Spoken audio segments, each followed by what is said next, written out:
आज 2 दिसंबर 2024 को संयुक्त किसान मोर्चा के नेतृत्व में हज़ारों किसान दिल्ली कूच कर रहे हैं। यह कदम रविवार 1 दिसंबर 2024 को किसानों और गौतम बुद्ध जिला प्रशासन के बीच हुई एक हाई लेवल मीटिंग के विफल रहने के बाद उठाया गया था। किसानों और प्रशासन के बीच इस बैठक में उनकी मांगों पर सहमति नहीं बन सकी थी, जिसके बाद किसानों ने दिल्ली चलो का ऐलान कर दिया। किसान लंबे समय से नोएडा की तीनों अथॉरिटी का घेराव कर रहे थे, लेकिन प्रशासन से कोई सकारात्मक जवाब नहीं मिलने के कारण उन्होंने दिल्ली जाने का रास्ता अपनाया।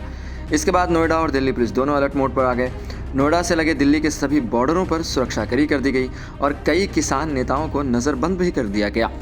इस दिल्ली कूच में ग्रेटर नोएडा के किसान मुख्य रूप से भारतीय किसान परिषद की अगुवाई में मार्च कर रहे हैं। इस परिषद में किसान मजदूर मोर्चा और संयुक्त किसान मोर्चा जैसे कई अन्य किसान संगठन भी शामिल हैं।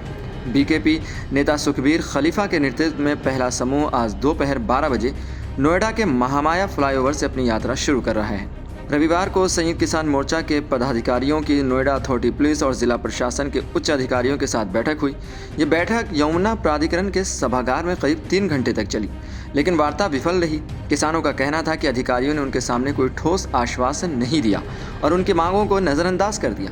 इस स्थिति के बाद किसानों ने दिल्ली मार्च का ऐलान कर दिया और प्रशासन को चुनौती दे दी। किसान इस आंदोलन में अपनी कई महत्वपूर्ण मांगों को लेकर विरोध कर रहे हैं। नंबर 1, पुराने भूमि अधिग्रहण कानून के तहत प्रभावित किसानों को 10% प्लॉट और 64.7% बढ़ा हुआ मुआवजा दिया जाए। नंबर 2, 1 जनवरी 2014 के बाद अधिग्रहित भूमि पर बाजार दर का 4 गुना मुआवजा और 20% प्लॉट दिया जाए। नंबर 3, भूमिहीन किसानों के बच्चों को रोजगार और पुनर्वास का लाभ भी दिया जाए। नंबर 4, हाई पावर कमेटी द्वारा पारित किए गए मुद्दों पर सरकारी आदेश जारी किए जाएं। नंबर 5, आबादी क्षेत्र का उचित निस्तारण किया जाए और इसके लिए ठोस कदम उठाए जाएं। किसान दिल्ली मार्च के लिए महामाया फ्लाईओवर के पास एकत्रित होंगे। ये कुछ अहम मुद्दे हैं जिनको लेकर किसान आज आंदोलन कर रहे हैं। आज 12 बजे किसानों ने अपनी यात्रा को शुरू कर दिया और वो महामाया से आगे बढ़ने लगे।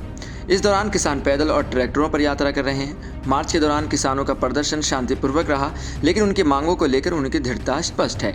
मार्च के पहले दिन किसानों का समूह नोएडा से दिल्ली की ओर बढ़ता हुआ दिख रहा है, सड़क मार्ग से यात्रा कर रहा है और दिल्ली बॉर्डर तक पहुंचने की उम्मीद है। उनके द्वारा उठाए गए मुद्दों और सख्त प्रदर्शन के कारण प्रशासन को अब यह सब उम्मीद है कि किसान जल्द ही अपनी मांगों को लेकर एक सशक्त मंच से विरोध जता पाएंगे।